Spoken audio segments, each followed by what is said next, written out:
How's it going, Celia? Good. Can't believe we're already almost at the end of Jan. Feels like we only just came back, but there we go. That's what happens with time. I know, and this is only our second episode of the year, and January's already over.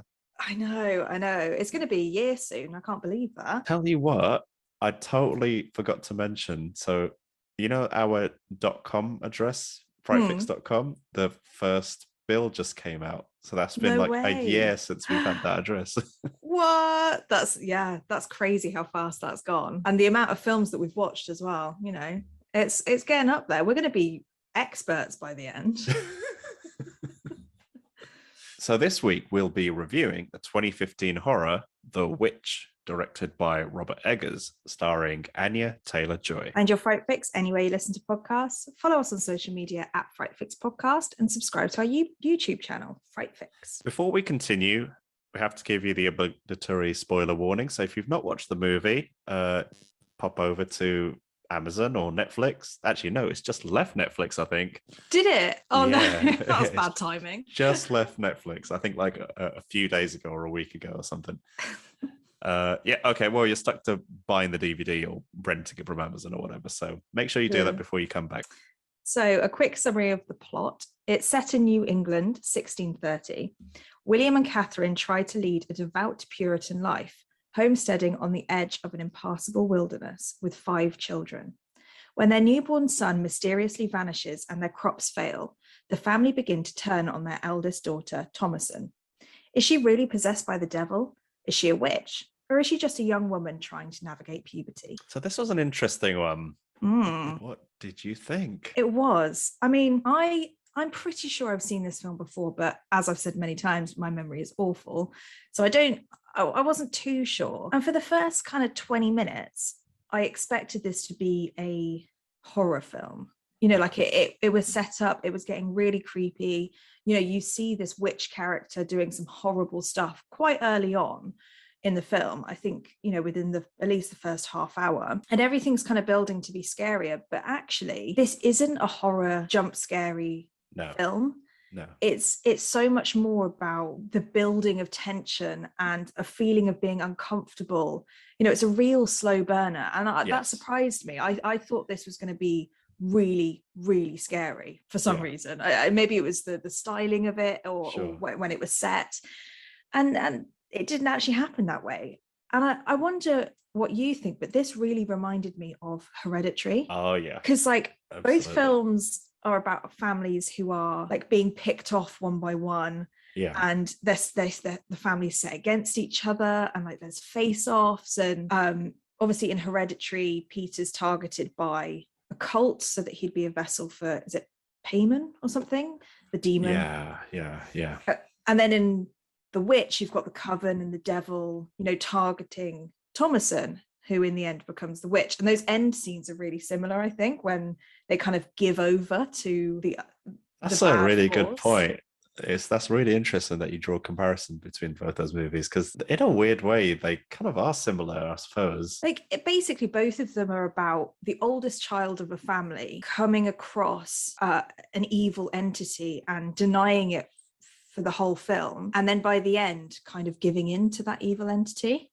And it just had so many things that it reminded me of. And Hereditary, as well as this film, is packed with imagery and metaphors, and there's so much in this film that isn't necessarily scary, but was incredibly enjoyable from a kind of analytical point of view. Sure.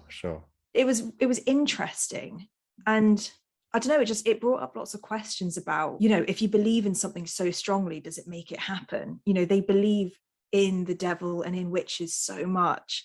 The father says they are sinners from the beginning. Did they speak it into existence? And then that's, and there's just so many questions that come out of it about religion and humanity and family, that it's packed with stuff, I think, this film. Yeah. As the film was progressing, I just didn't know whether the supernatural stuff was just imaginary or I kept thinking, is Anya Taylor-Joy's character a witch? Does she not even know it? But anyway, but that's the thing, isn't it?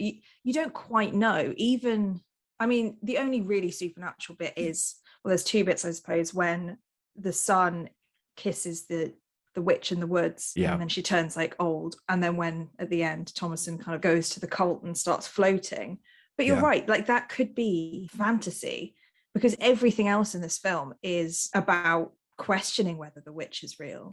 And something that I loved about this was it's called The Witch, which is a really, you know, ambiguous name. It could be anything. Are we talking about the witch in the woods, or are we talking about Thomasin as the witch? Like, you never know who it is, and it just brings up so much interesting questions that I'll get into later. But yeah, overall it's a slow burner. It's creepy, and it made me uncomfortable, and I felt a little bit of that, you know, shiver up my spine. But it's not heavy on the supernatural elements. It's not heavy on the jump scares at all.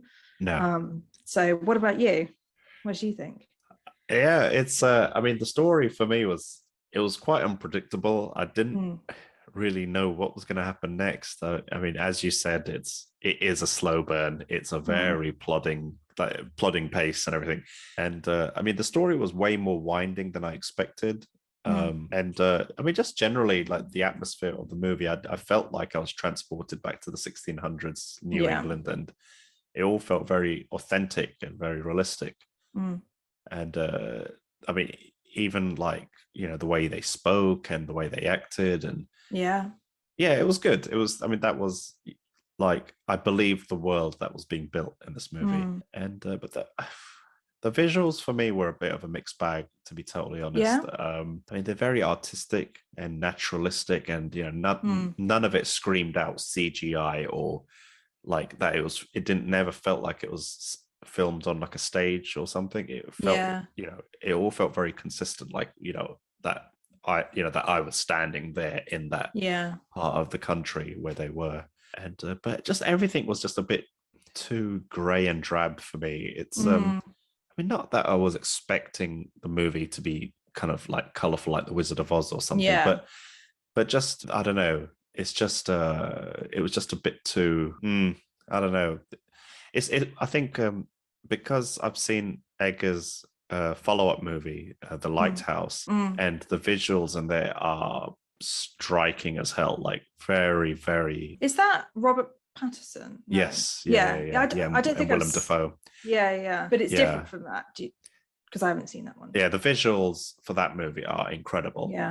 So it's interesting you say that, because I know that they use predominantly natural lighting in this film. Like, they didn't have a lot of set lighting, so they just used, and maybe that's part of why it seemed kind of grey or subdued in a way, because there wasn't a lot of filtering on some of it, and I think they just did, you know, worked with what they had. I can believe that. I can totally believe that, And I mean, I think for me, the music was probably the most terrifying thing about this movie. It was. It really was. I mean, the screeching strings, and like, it was just really, it was at points, I'd turn the volume down. It was quite overwhelming and nightmarish. And and I think that the score is the real hero of this movie in terms of, it like, puts you on edge, doesn't it? Oh man, absolutely, 100%. And I think that music kicks, like, it starts off from like really early on in the movie, and it doesn't really let up. No, it's like The Shining. You know, The Shining had that same feeling of like the music's making you go mad along with the characters, and that's kind of how it felt in this as well.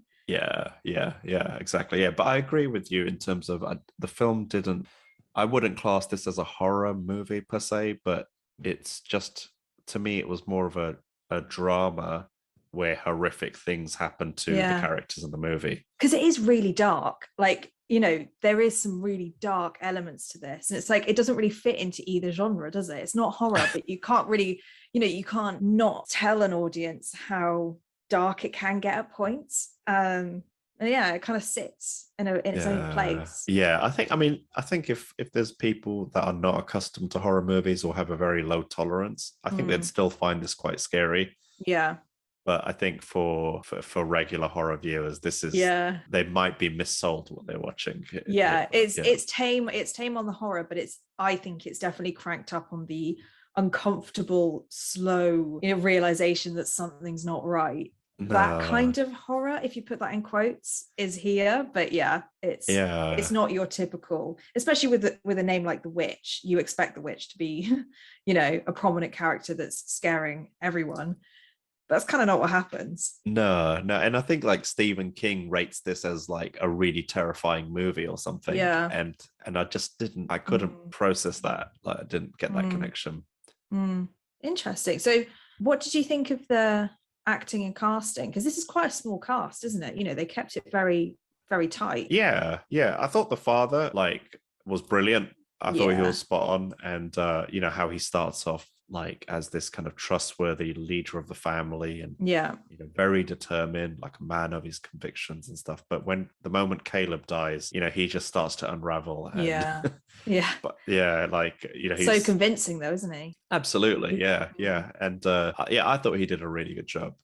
And I thought Thomasin's character was played brilliantly, like just totally unrecognizable from like present day Anya Taylor-Joy. Like, because this was her first credited film, wasn't it? I think it was her first movie. And I thought her accent was really good, and like you could just tell like she's a superstar in the making. And the thing with her is it was just nice to see her in a role where she wasn't sexualized, like because I think the past few films I've seen of her, like, what did we watch last night in Soho? And she's also in The Queen's Gambit. And in both of those movies, she's a very sexual character and kind of like this kind of pin-up almost. But here, it was just nice seeing her just play like someone who wasn't.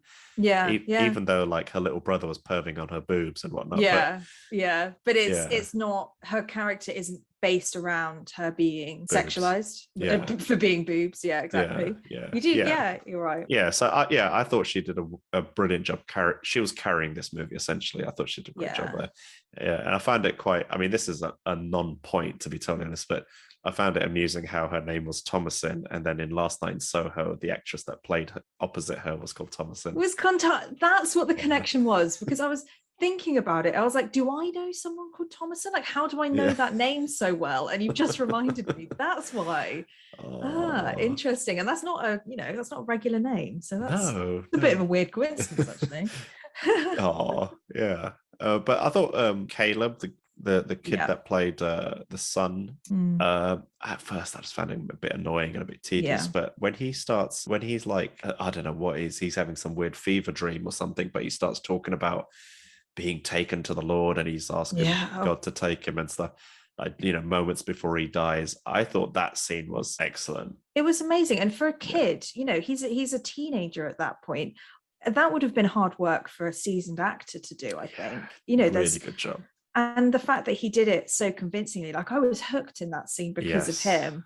And they still have to do this accent and they still have to talk in kind of ye old English and still make it believable, and doing all of that at once. I think he did a really, really good job.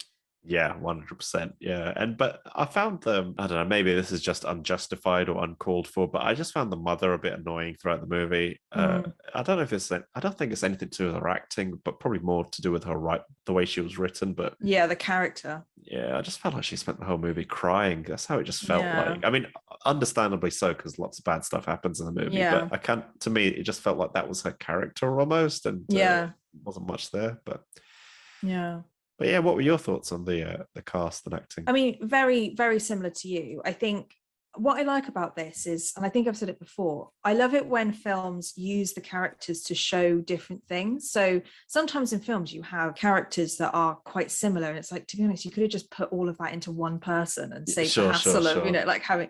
But it feels like in this film, each character is doing something to progress the story. So like, you know, the father feels guilt because he's not able to feed his family, and he falters in his devotion to God when he steals and all this stuff. And he has his own character arc of, you know, cutting the wood and trying to keep his family afloat. And then you've got, like you said, the mother who's basically just grieving the whole time. But then she also plays the part of, you know, this kind of witch trial element of it, of blaming her daughter for the things that are going bad because she says she's a witch, like bringing that element of the story in. And obviously you've got Caleb, who's falling for temptation. You know, he eats the apple as such. He's showing that, you know, in the puritanical version of life, if you fall for temptation, you are cast aside and things like that. And I mean, Jonah and Mercy were so annoying. Like they grated on me so much, the twins, but they kind of show that, you know, they're the children who don't understand the world yet. Like they haven't formed themselves into religious zealots like everybody else. They are still children. Yes. And obviously then you've got Thomasin, who's going through puberty and she's trying to defend herself just for existing. Like she hasn't done anything, but she's done is be a normal person, but that's kind of not good enough when you're female and going through puberty at the time. So it feels like all of the characters just have elements which push the story forwards. And regardless of whether like I like them or not, I was happy that each person played a role. Sure. To do that. And yeah, I mean, I'd have to say that Ralph Ineson who plays the dad? Yeah, the dad. Yeah. I mean, he was incredible. Yeah. Like I really, really felt for his character. And I liked that he wasn't like, when you think of Puritan father, you think of really strict, really horrible, abusive parent, but he kind of wasn't that. No. He did actually look after his kids. And yeah, I just like that they didn't do what I expected to with that character. And yeah, I totally agree with Anya Taylor-Joy with everything you were saying. Yeah, that was kind of it. Yeah, did you have any favorite scenes or elements of the movie that you enjoyed? I mean, I'll try and keep it brief because I have loads to say, but the main thing I really liked about this film is that it's steeped in research about folklore and witches. We find out at the end that a lot of this script is based on real testimony from the people at the time. So it's diary entries, it's court documents, like they use extracts of what people actually said and put it into the script. I mean, the only thing I'd say about that is I wish we knew that at the beginning, because like then you'd recognize that and be like, oh, it's really cool because we know that's what somebody actually said. But when they put it at the end, it's like, well, I've kind of forgotten the words that were said. I'm gonna have to rewatch it and look at it from that light. So I would have preferred them to have said that at the beginning. But that's just one element of the fact that this film, I was doing a bit of research on all of the different things that they bring up in the film that was true at the time. So I've just got a few examples. Go for it.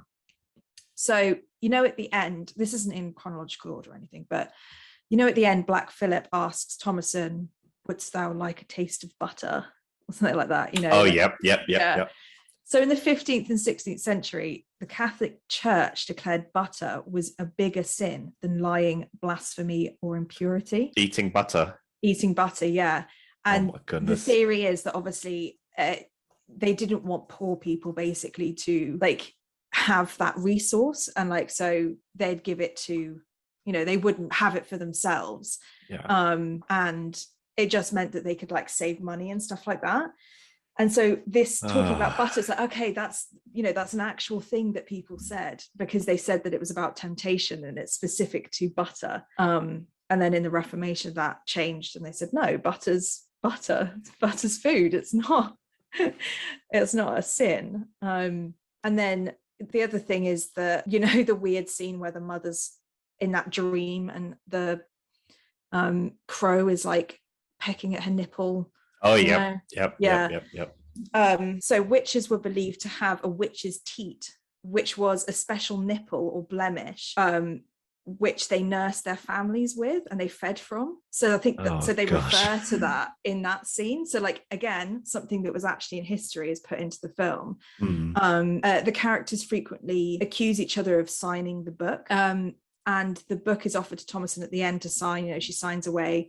And in Puritan theology, a person who signs the book by the devil, they become evil and they fall into that kind of. So again, you're using real puritanical ideology to progress the story. But the one thing that I did find, which I thought was the most interesting, was that in one of the shots in the film, you see their crops dying.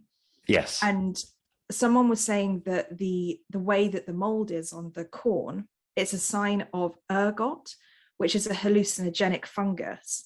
And many attribute, the Salem witch trials and a lot of that. They actually say that the people who said they saw the witches were actually eating this fungus by accident from bad crops.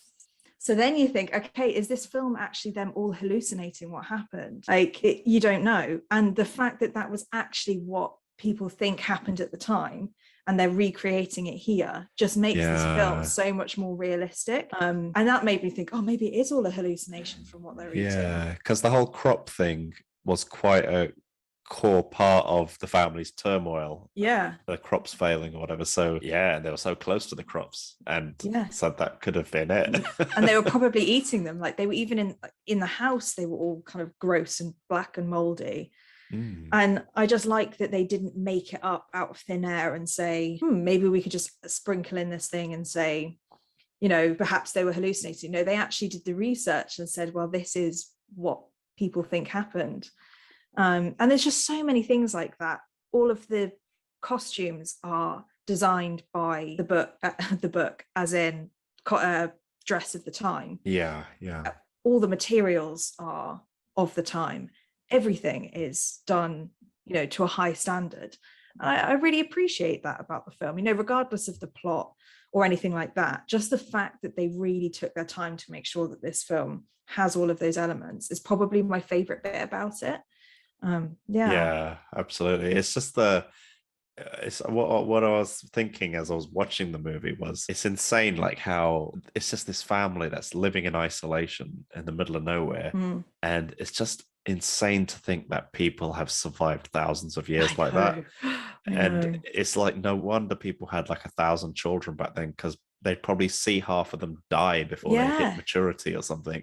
I know, what a different life. And I always think, you know, when they're struggling so much to survive, I'm kind of like, do you even want to? Do you know what I mean? Like, would you want to live that life? Like, I just want to get in a hole and just die, because what's the point if my life is so bad? But I suppose when you don't have anything to reference to, that is just life. Life is a struggle. Life is, you know, not very good.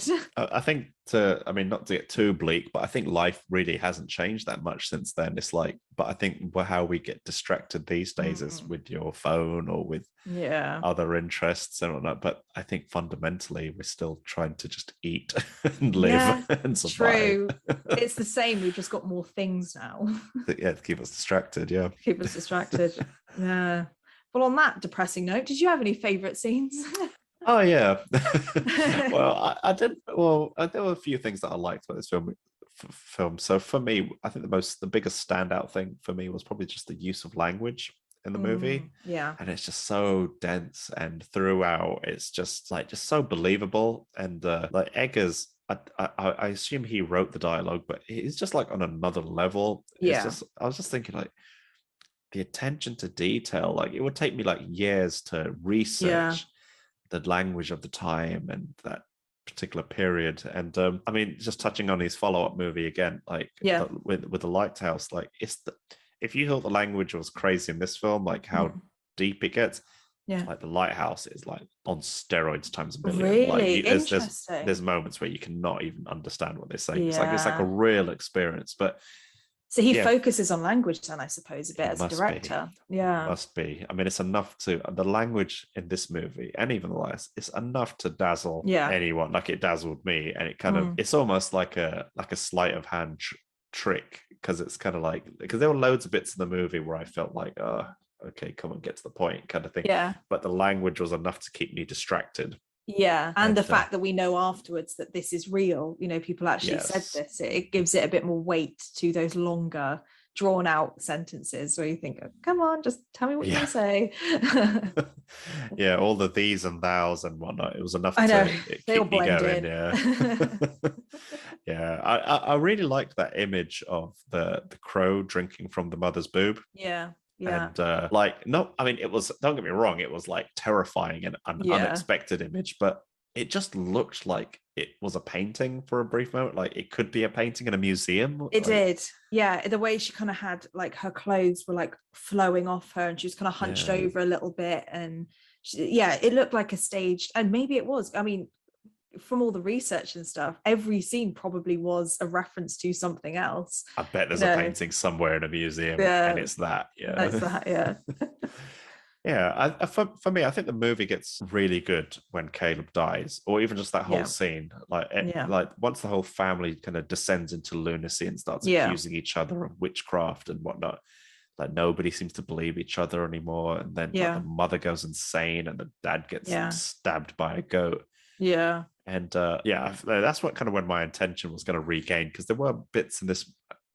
I mean, I've got a lot of patience for movies. I don't mind a slow burn, but I felt like with this movie, like it was a bit slower than I would have hoped. And you're kind of questioning a lot, where is this going? Like, because you can't see between the trees. Sometimes you're just like, I just need something to hold on to be like, okay, I'm excited to see what's going to happen next. But when it's very windy, it's quite hard to tether to something. No, absolutely. I thought the scene where Thomasin was scaring her little sister and saying, "Oh, I'm a witch and I'm gonna, I got rid of baby Sam," and I never even thought, like in a million years, that would come back. That throwaway jokey scene would come back and be such a pivotal point in the movie, because then the little siblings took her literally and thought she was a witch, and then they ended up turning her parents against her. And and it just shows that saying that sort of thing as a joke in those times could genuinely mean that a girl could die, or that a girl could be ostracized. And it's scary. It's so scary. It's like the girl who cried witch. Became one. Exactly. I mean, there were loads of little cool little things I liked in the movie, but those are the kind of bits that stood out. The other scene that was really good was the when she was playing peekaboo with Sam. I love at the beginning. And she's kind of going boo boo, and then does it once and he's just gone. And it's just such a quick, it has to be supernatural because they're far away from the edge of the wood. Like, it couldn't have been an animal, it couldn't have been anything else. It was something supernatural that took him, and there's no sound apart from rustling, and he's gone. And it's just that I mean, the only problem with that is that you see it in the trailer for the film. I didn't watch the trailer. So I'd already expected it, and it's kind of like one of the best scenes, like the coolest scenes. And they just put it in the trailer. It's like, just give us a bit of a surprise. The funny thing is, it's like when I was watching the movie and I was taking notes down, I was going to write that bit down, but then I thought, I always have this habit where I write my notes top heavy, and then I've got nothing to write at the end. And I thought, I'll wait for the next good scene to come and I'll write it. But little did I know that was one of the that was a good one. You're overthinking it. Did you have anything that you didn't like? In a weird kind of way, like there wasn't anything in particular, but the whole movie just felt like, you highlighted a lot of cool like references in the movie, but prior to hearing those references, like the movie just didn't feel very nutritional for my mind. Like, I don't really know how to describe it. That's the only sentence that comes to my head. It's just like a steak that, like, it looks great, it tastes great. I mean, it smells great, but when you bite into it, like, it's good for a split second, but then it's bland. Yeah, that's how the movie felt like to me. It's like the flavor was just on the surface, and then there wasn't much else there, and I just didn't. I was just confused by the whole experience. Like, not in terms of I didn't understand what was going on, because I thought the narrative was fairly easy to follow, but I just didn't know what I was what was the director expecting from me? Like, what was he trying to, like, what was the message he was giving me here? And I just, so there weren't, like, every scene in isolation is fine. So I didn't have anything to dislike, but in a weird kind of way, it was almost the experience of the movie and the post experience that I just didn't really like, because there's, I mean, other than the great acting and a few kind of key scenes that were really good, I don't know if I liked this movie, to be totally honest. Interesting. Yeah. And I don't really have anything else to add to that, because I feel a bit kind of vacant for thought in deflated. My dislikes. So. It's just more of an overall feeling of it's like, see, I think I'm the opposite to you in this one, because like, interesting. I think that this if you scratch below the surface, I felt like there was loads there. Sure. If you know what I mean, like. But, that did mean that I went off and Googled it and like looked it up. Do you know what I mean? Like, if you were just watching this film, some of the stuff, unless you were like a historian of the 1600s, and especially, folklore and things like that, it's not something that you pick up on. No. And I think that it's quite a risky move to take, because it's, you know, even if there were at the beginning or at the end, there were a few references to what was going on throughout the film. So you could go, I understand that now. You know, when I watch it again, I'll get it. But you're right, there isn't that, and it's quite up in the air about what the direction of this film, what to take away from it. I mean, I didn't have many things I disliked about it for this version of the film, but I would have loved to see a version of this film which was really horror heavy. Sure. Like, I would have loved to have like the witch be more prominent and actually terrorize the family. You know, like, you could have pretty much the same film, but all of the accusations that they put on Thomason could actually be the witch doing. So he, you know, she's more in it, and she creeps out of the woods and kind of takes them one by one, and it could have been really, really creepy. I agree with you. I think what would have been also would have been cool, just seeing the family happy at the beginning, like a happy family life, and then so then when you see that descent, it feels like more of a descent when the family breaks apart. When the movie starts, they all seem a little bit distant and a bit kind of like it doesn't seem like this is a family I'm rooting to win. Like, they just seem like they're in disarray even at the beginning. So it's gonna true.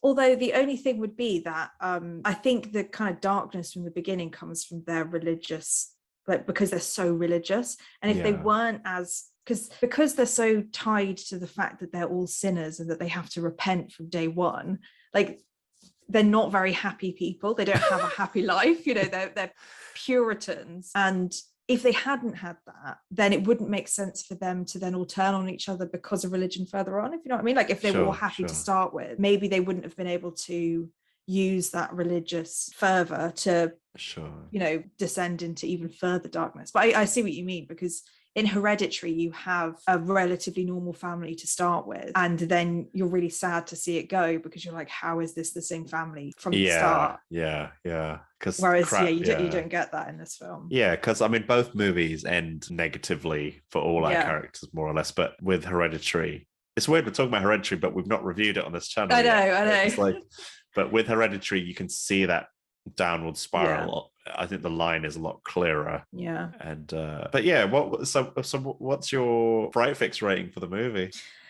It's so hard with this one, because I really appreciate this film. I think that we need films like this that are intense and complex, and it's historically accurate. I know I keep saying it, but it's just kind of refreshing to see something like that.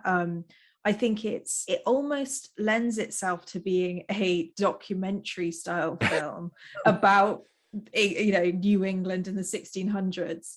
And you learn a lot about, you know, it gives me more of an understanding of witch trials and where they came from, because you're following the people who would accuse the girls of being witches at the time. Because when you read things like, you know, they just burnt girls at the stake, and, you know, you think, how could they ever have got to that point that they thought that? But then you watch something like this, you see, no, it's just it's ingrained in their heads from day one, from their parents and their community, that these witches exist and these things make you a witch. That why would you not believe it? Like, I do remember a part of this film, I was thinking, well, if I was them, I would believe Thomason was a witch too, because they genuinely believe in these things. And, you know, there are things happening to this family that they can't explain. They don't have science. They don't have anything else apart from their intense religious devotion. And you kind of start to understand it. But, you know, there's so much that this film could have done if it wanted to get into the horror genre that it didn't do. So I was kind of disappointed as well as really interested. And so I'm so torn. But I think, because this is Fright Fix and this is a horror podcast, like, I think I'm going to give it quite a high one. I'm going to give it an 8 out of 10. I thought you were going to say a high 1 for a second. I'm going to give it a high 1, verging on 2. Hated it. A high number. I think 8 out of 10, just because I really enjoyed it. I was just slightly, and I didn't have anything I really disliked about it either. It was just like you said, it was a general feeling of, for me, disappointment that it wasn't scarier. But I can't say anything bad about the film itself, so I can't Fair really play. Lower than that. What about you? I mean, 8 is like an incredibly respectable score for a movie to get. I don't know if it's too high now. No, hey, you got to go with your gut. Go with your gut.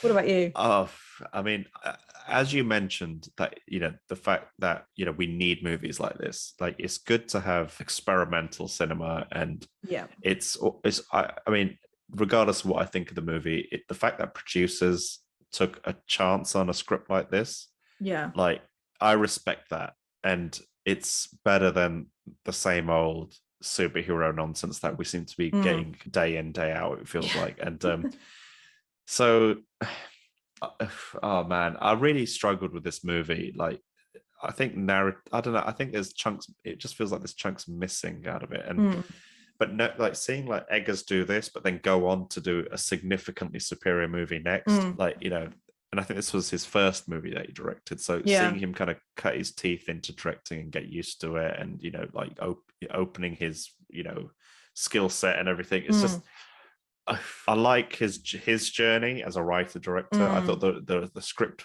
the dialogue in the script was great, but as a movie, it's not something I'd ever watch again. And I don't, despite the detail and historical accuracy, I can imagine Jess should probably enjoy something like this, because she likes all that kind of Salem witch trial, New England history. So like someone who's into that kind of stuff will probably get a lot out of this. But I think general audience, I can't recommend it. I really can't. I mean, it's worth watching for Anya's performance, I think, and just to see more of if you're like her biographer or a fan of her acting, this is essential viewing.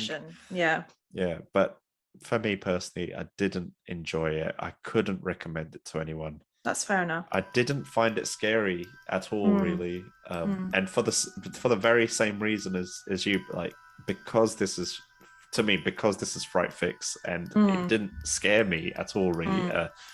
For me, I think I'm going to give the movie a 4, and I think the 4 is simply because of the fact that the movie took chances. It's a risky movie. And sometimes it lands different, and sometimes it doesn't, and I think that's fair enough. Pulls the average right down for this film. So what is it? 8 plus 4 is 12. Half of 12 is 6. So that's our Fright Fix score for this movie. I think that's fair enough. I mean, picking up on something you said earlier, this film is so up for interpretation. Like, is the witch real? Did they bring this all on themselves? Is it a shared hysteria because of their religion? Are they hallucinating? You're left with not really knowing what this film's about. And I think sometimes that's okay. Sometimes you can't quite make out what a film is, and you just have to go on whether you think it's enjoyable or not. And we had different ideas on if it was enjoyable or not. And I think that's what makes films like this really interesting for different viewers. We hope you enjoyed this week's Fright Fix. Join us next week as we explore a new horror film. If you have any suggestions of movies you want us to cover, contact us on Instagram or Twitter, or you can email us at podcast@frightfix.com. See you next time.